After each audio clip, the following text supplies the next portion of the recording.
Brick Moon Fiction presents Open Book by Sam French, read by Nicholas Thurkettle. Eleanor had been having a bad night. She had just come home from the 100th blind date that ended nowhere. Where were all the nice men?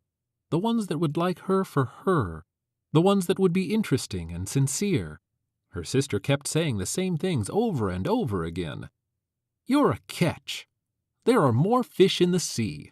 You've just got to keep trying. But it didn't matter. Eleanor was starting to lose hope, but she wanted to try one last thing. One last shot to find her soulmate. It was time for Eleanor to try Open Book. Eleanor didn't know it, but her life was about to... With an angry grunt, Richards turned off the VizPlay. Fucking commercials. Eleanor was probably a lesbian anyway. Or just an actress. She was pretty, so she was either getting paid to say she was single or else she secretly liked women. Typical. Stop. Richards breathed deeply. Ugly thoughts are for ugly people. That's the mantra his life coach kept telling him. Ugly thoughts are for ugly people, and don't get mad. Get goal-oriented. But it was difficult, Richards thought. Hence the life coach. He poured a glass of red wine and forgave Eleanor. The truth was that he was afraid to hear the rest of the commercial. He assumed it would end in happily ever after, which he would laugh at, grunt at, and then spend the rest of the night wondering, what if? What if? He was 37 years old, and his apartment kept getting bigger, and his tie collection kept getting bigger, and his bottles of scotch kept getting bigger, but everything still felt very small. Like Eleanor, he had tried blind dates. He had tried applications on his VipPad. He had gone through a period of divine romantic inspiration where he had a pen pal from Nicaragua, but that ended badly. Predictably badly, his sister would tell him. Fucking ad-men. They get everything right. Even the looming presence of the sister. Fucking Eleanor and the fucking 23-year-old twat who wrote her into existence, knowing exactly how it would piss off Richards, but not caring because he was probably going to do lines off his girlfriend at a club after turning in the latest open book copy. Richards hated being lonely. But he also hated being targeted by strangers, by commercials on the VizPlay. So he had once oogled singles flag football. Now, in between his late-night shows, he would forever have to have his loneliness reaffirmed to him in the form of a pretty woman trying to sell him Open Book? Fuck no. Richards would just go to sleep instead. He poured himself a large glass of scotch, and he downed it quickly. He got into his very large bed. Don't get mad. Get goal-oriented. Tonight my goal is to have a dream where me and Eleanor have crazy sex. He fell asleep with a grin.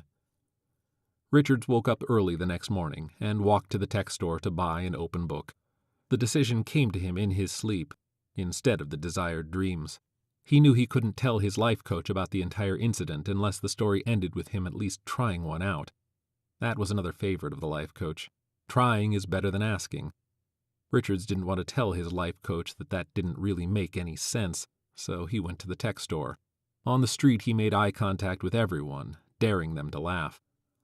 He was immediately greeted by a prick who was at most 15 years old.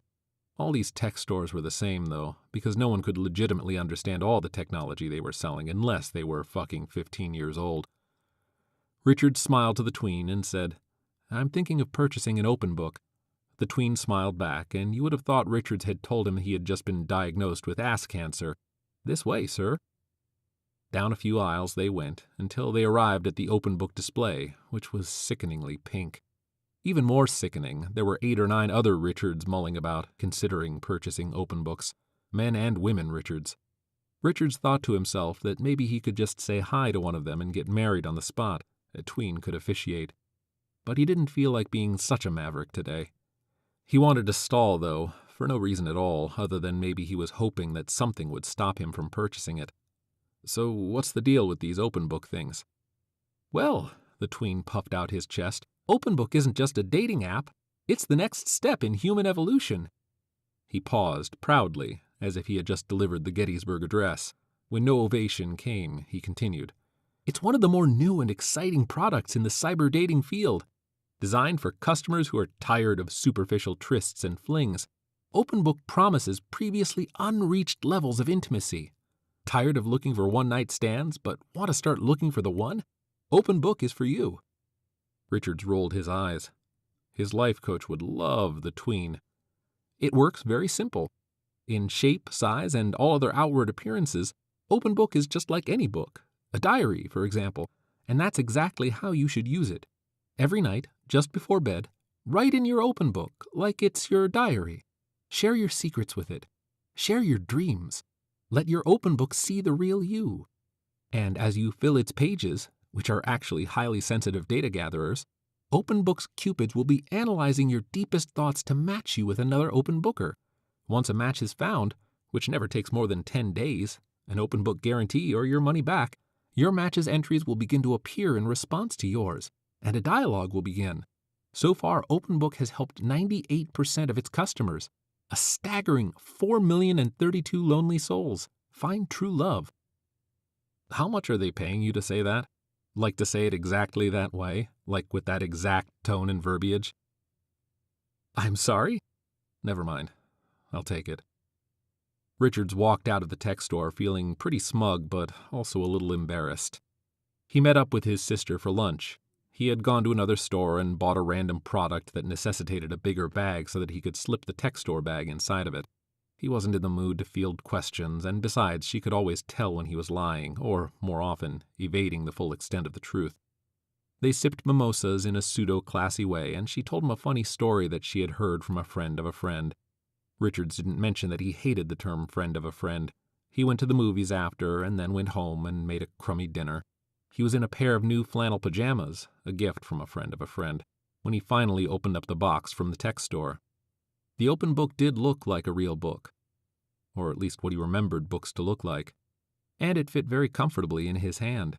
He lay in bed holding it for a while, maybe even for an entire hour, feeling all the different ways he could be comfortable with it. Only after he had settled down on his left side, propped up on his elbow, did he actually turn the cover. The pages were blank, and if you paid even the slightest bit of attention, you could sense that they were glowing a bit too much to be just paper, and if you held them up to your face, they felt disconcertingly warm. What was the term the tween had used? Data gatherers? Richards briefly pondered why, in this ever-growing tech world, some things had to have the most clever, cutesy names imaginable, Vizplay, Protokiss, Diddles. But other things were allowed to just be what they actually were. He didn't know what he should write, so he started with that, and it turned into a sort of awkward manifesto. Richards knew exactly what his life coach would say to that. His life coach would have said, "Now you're 37. Before you wrote that, you could have been any age you wanted to be. Remember, age is just potential until you act upon it." Asshole. Richards continued writing about his life coach. It felt good to let some steam off of him, but he also very much doubted this was going to help him find his soulmate. He finished his entry by talking about his sister a little bit, about how she worried about him. He told a story about when they were little kids and she taught him which insects you were allowed to catch and about when you had to let them go. He looked at his clock and was surprised to see that 2 hours had gone by. He closed the book and went to bed. The next morning was Sunday, so Richards baked in the sunlight filtering into his room for an hour before getting up. His coffee tasted sweet with breakfast. There was nothing of note in the newspaper, and he finished the crossword puzzle with 10 letters, starts with X, effectiveness, expedience. He poured himself another cup of coffee. When he went outside that day, no one noticed him, but in a reaffirming way, like the way no one notices gravity. Before dinner, Richards called his sister and asked if she remembered teaching him about fireflies. They floated like bright dust. "You're talking like you talk on New Year's, David." Skipping Scotch entirely, David went to his bedroom with the open book. He wrote for a brief period of time about his day, which was unremarkable. He turned his light off to try to fall asleep. Soon the light was back on, and he took the open book out for another entry. "When I was young, I could never sleep. I worried about tests and hurricanes. The future was full of them. I would read books until I had to go to sleep. Cheap paperbacks my mom had grabbed for me at the grocery store about adventurers who would never worry about tests and hurricanes. I would read them as long as I could, but my mom always turned the lights off and made me close the book.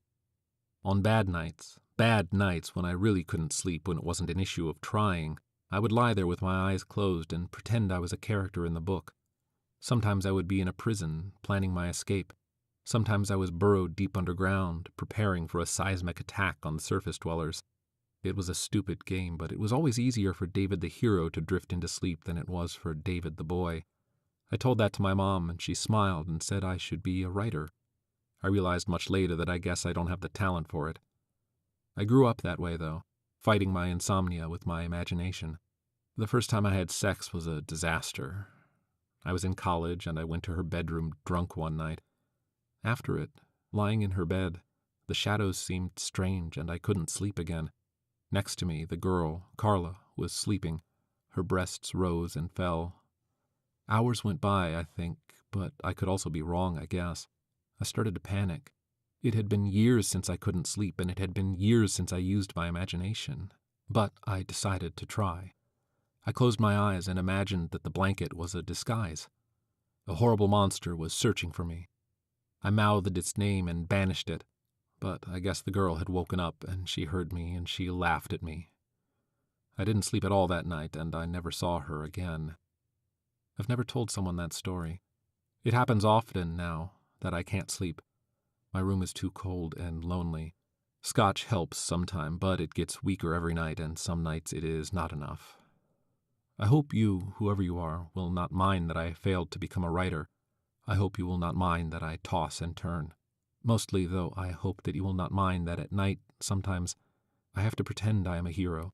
I have to pretend that we are on an adventure. Tonight I will imagine that I am coming to rescue you, but probably wherever you are coming to rescue me. He closed the book and turned off the light and eventually fell asleep.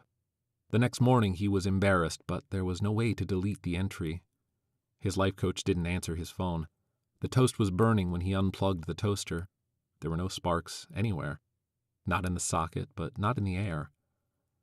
Fireflies had become extinct in the last 10 years. The air was too thick for their light, and they couldn't find each other to mate without it. Richards felt so heavy that morning, even though the release of secrets was usually associated with lightness. Carla had laughed at him, and that was probably the first time he had ever felt alone. What was the word the tween had used? Cupids? They would probably be laughing at him, passing around his entry, giving up hope, like his mom already had, and maybe even like his sister had already. He tried his life coach one more time. Richards had a roof in his building that he very rarely went out on. It was high, a little too high, to be honest, and it always seemed populated by a young and rowdy crowd. That night, though, Richards decided to walk out onto it with his open book in his arms. He trudged up the flights of stairs and put his shoulder into the heavy metal door at the top. It swung open, and the city danced, seemingly miles away in the light fog, like a million fireflies. Richards didn't notice, though. The roof was empty tonight. The youthful army must still be out. He peered over the edge, and he couldn't see the ground, but he imagined the street crawling with them, people laughing, people holding hands so they didn't lose each other in the fog. Richard smiled a rare smile. He sat down near the edge of the roof. The open book dangled in his left hand, its cover page swinging slowly in a breeze. It slipped very softly through his fingers, but he held tightly at its end. Richards put it in his lap and began to write again. I'm sorry for writing that last night. The fog was very thick, and if he held his arm out, the open book began to disappear in it. Suddenly, though, it vibrated, and beneath his black entry, red letters began to appear. Why are you sorry? I thought it was a sort of beautiful thing about you. I'm glad I know that about you now. The city danced, seemingly miles away in the light fog, like a million fireflies. Sam French's story, Open Book, was featured in the Brick Moon anthology, The Future of Romance. It will be part of the year-end compilation due out later this month, the Brick Moon Fiction Annual, Volume 2. Both can be found on Amazon. Sam French is a writer and director located in Brooklyn. Originally from Florida, he is a recent graduate of Carnegie Mellon University. His plays have been produced in Pittsburgh, Florida, Martha's Vineyard, and New York. His short story, A Love Letter to the Boys of Summer, won the Adamson Award for Fiction at CMU. Sam was named a top 20 artist under 25 in the Tampa area by Creative Loafing magazine, and has 2 one-acts published by Baker's Plays. This has been a production of the Brick Moon Fiction Podcast. If you like what you've heard, please feel free to write us a review on iTunes or visit us at our webpage, brickmoonfiction.com.